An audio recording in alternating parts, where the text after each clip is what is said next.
2021 ശിശുദിനം ഞായറാഴ്ച ആണെങ്കിൽ 2022 റിപ്പബ്ലിക് ദിനം ഏത് ദിവസമായിരിക്കും? എല്ലാവർക്കും മുകുന്ദ്സ് മാത്സിലേക്ക് സ്വാഗതം. 2022 ഒക്ടോബർ മാസത്തിൽ നടത്തിയ കേട്ടറ്റ് പരീക്ഷ കാറ്റഗറി നമ്പർ 1, അതിലെ മാത്സ് ക്വസ്റ്റ്യൻസ് ആണ്. 30 ചോദ്യങ്ങളാണ് ഉണ്ടാവുക. അതിൽ 9 ചോദ്യങ്ങൾ പഠന രീതിയുമായി ബന്ധപ്പെട്ടതാണ്, ഗണിത പഠന രീതിയുമായി ബന്ധപ്പെട്ട്. ആ 9 ചോദ്യങ്ങളെ ഒഴിവാക്കി ഗണിത ചോദ്യങ്ങൾ മാത്രം 21 ചോദ്യങ്ങളാണ് ഇപ്പോൾ നമ്മൾ ചർച്ച ചെയ്യാൻ പോകുന്നത്. അതിലെ ആ ഗണിത ചോദ്യത്തിലെ ഒന്നാമത്തെ ചോദ്യമാണ് ഇപ്പൊ ഞാൻ പറഞ്ഞിട്ടുള്ളത്. ഇതിലിപ്പം ഇതിന്റെ ഉത്തരം കാണാൻ എന്താ വഴി? ചോദ്യം മനസ്സിലായല്ലോ.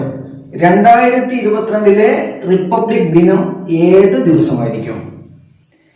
അതിൽ ഇവിടെ തന്നിട്ടുള്ള എന്താ? 2021 ശിശുദിനം എന്ന് പറഞ്ഞാല് അതെന്താ? അത് നവംബർ 14. അപ്പൊ 2021 നവംബർ 14 മുതൽക്ക് 2022 വരെയുള്ള റിപ്പബ്ലിക് ദിനം ജനുവരി 26.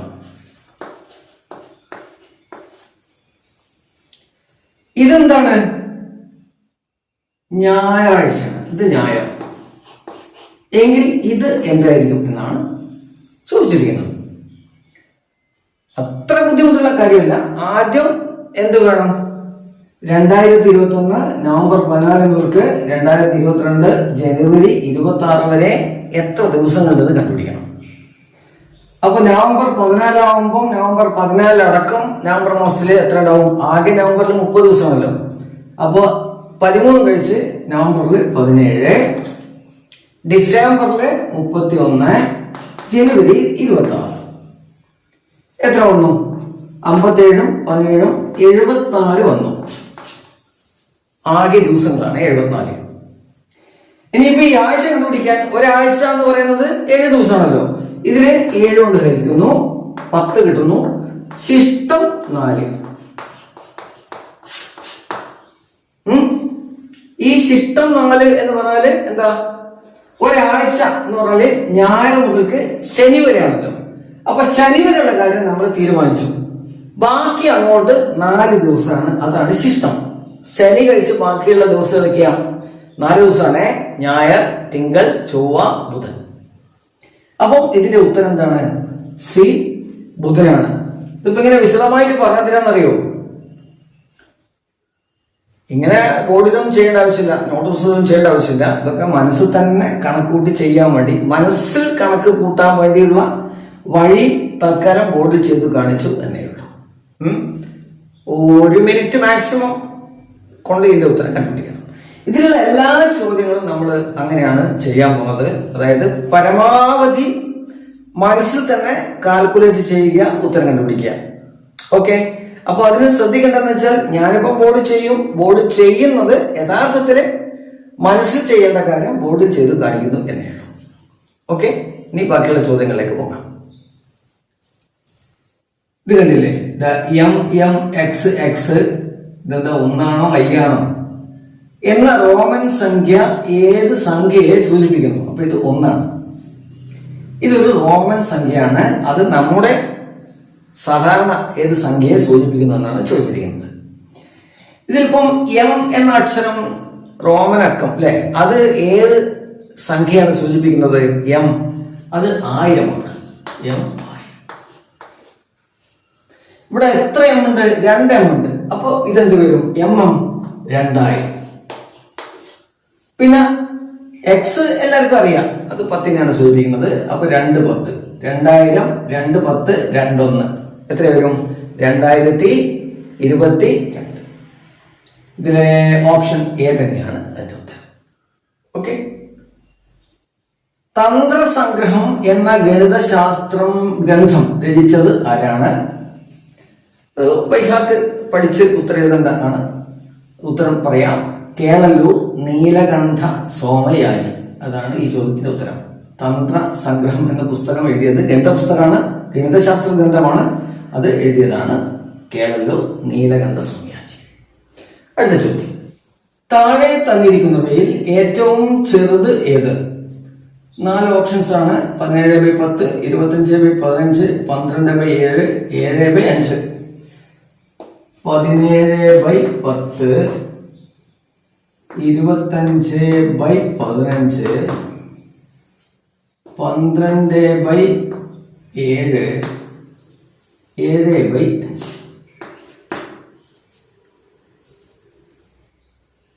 4 ഓപ്ഷൻസ് ആണ്. ഇതിപ്പം ലേശം ഒരു ആശയക്കുഴപ്പം ഉണ്ടാക്കൂല്ലേ? അതിന് ഒരു കാര്യം ചെയ്യാം. ആദ്യം നമുക്ക് 17/10 7/5 എടുത്ത് അതിലേതാണ് ചെറുതെന്ന് നോക്കാം. ഏറ്റവും ചെറുതാണ് കണ്ടുപിടിക്കേണ്ടത്. 7/5 10 ഛേദമാക്കുമ്പോൾ എന്താ സംഭവിക്കുക? 7/5 അത് 14/10 ആവും. ഇതിന് നോക്കൂ, 17/10 ആണോ 14/10 ആണോ ചെറുത്? 14/10 ആണ് അല്ലേ? അപ്പൊ ഇത് നമുക്ക് വേണ്ട, കാരണം അത് ഇതിനേക്കാൾ വലുതാണ്. ക്ലിയർ? ഇനി ഇതിലുള്ളത് 25/15 ആണ്. 25/15നെയും 14/10നെയും നമുക്കൊരു ഛേദാക്കി മാറ്റുമ്പോൾ, ഒരേ ഛേദാക്കി മാറ്റുമ്പോൾ 30 നാക്കാം. 30 നാക്കുമ്പോൾ ഇത് എന്താവും? 15 2. അപ്പൊ ഇത് 2 കൂടും അല്ലെ? 2 മടങ്ങ് കൂടും. അപ്പൊ ഇതെന്താവും? ഇത് അതായത് 25/15 എന്നുള്ളത് 50/30 ആകും. ഇത് 30 ആകുമ്പോൾ എന്ത് സംഭവിക്കും? 3 മടങ്ങാണല്ലോ അല്ലെ? അപ്പൊ ഇത് 3 മടങ്ങ്. അപ്പൊ 42/30 ആവും. അപ്പൊ ഇത് 50/30, ഇത് 42/30. അപ്പൊ ഇതും ഇതിനേക്കാൾ വലുതാണ്. അപ്പൊ ഇത് തന്നെയാണ് ചെറുത്.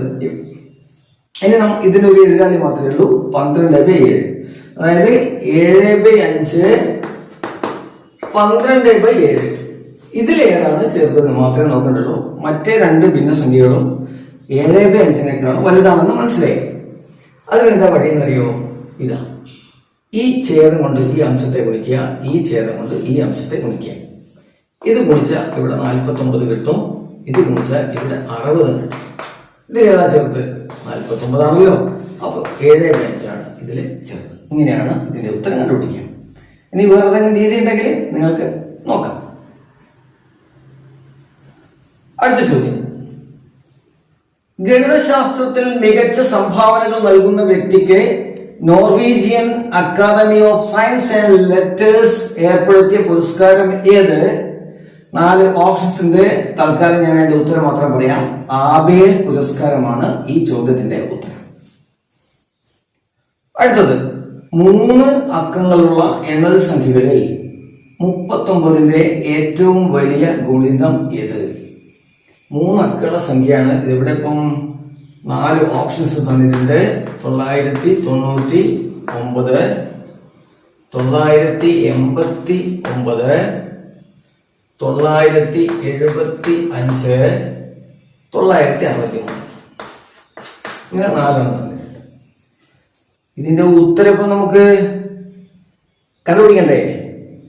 അപ്പൊ 39ന്റെ ഗുണിതമായിരിക്കണം, അത് ഏറ്റവും വലിയ ഗുണിതമായിരിക്കണം. ഇനി ഞാൻ കണ്ടുപിടിച്ച രീതിയാണ്. ഇതിന്റെ ഈ 4 ഓപ്ഷൻസ് വന്നപ്പം നിങ്ങൾക്ക് ഉത്തരം പറഞ്ഞു തരണമെങ്കിൽ ഞാനത് കണ്ടുപിടിക്കണമല്ലോ. ഞാൻ കണ്ടുപിടിച്ച എങ്ങനെയാണെന്ന് വെച്ചാൽ 39നെ 20 കൊണ്ട് ഗുണിച്ചു. അപ്പൊ എത്ര വരും? 750. അല്ല, 750 അല്ല കേട്ടോ, ഉത്തരം 20 കൊണ്ട് ഗുണിച്ചു 750. ഇനി അതിന്റെ കൂടെ ഈ 39നെ ഞാൻ 5 കൊണ്ട് ഗുണിച്ചു. 5 കൊണ്ട് ഗുണിച്ചപ്പോ എന്ത് വന്നറിയോ? 195. ഇനി ഇത് രണ്ടും കൂട്ടി നോക്കി 975 കിട്ടി. ഇനി 975ന്റെ കൂടെ 39 കൂട്ടി എത്ര വരും? അത് 4 അക്കമായി പോകും അല്ലേ? അപ്പൊ 975 യഥാർത്ഥത്തിലെ ഗുണിതമായി വരുന്ന ഏറ്റവും വലിയ സംഖ്യ. 975 ഓപ്ഷൻ സി. അപ്പൊ അത് മറ്റേ 3 നമ്മൾ നോക്കണ്ടില്ല. അടുത്ത ചോദ്യം, തന്നിരിക്കുന്ന ശ്രേണിയിലെ അടുത്ത സംഖ്യ ഏതാണ്? 2, 4, 12, 48, 240. അത് മാത്രം ഞാൻ ഇവിടെ എഴുതും. 2, 4, 12, 48, 240.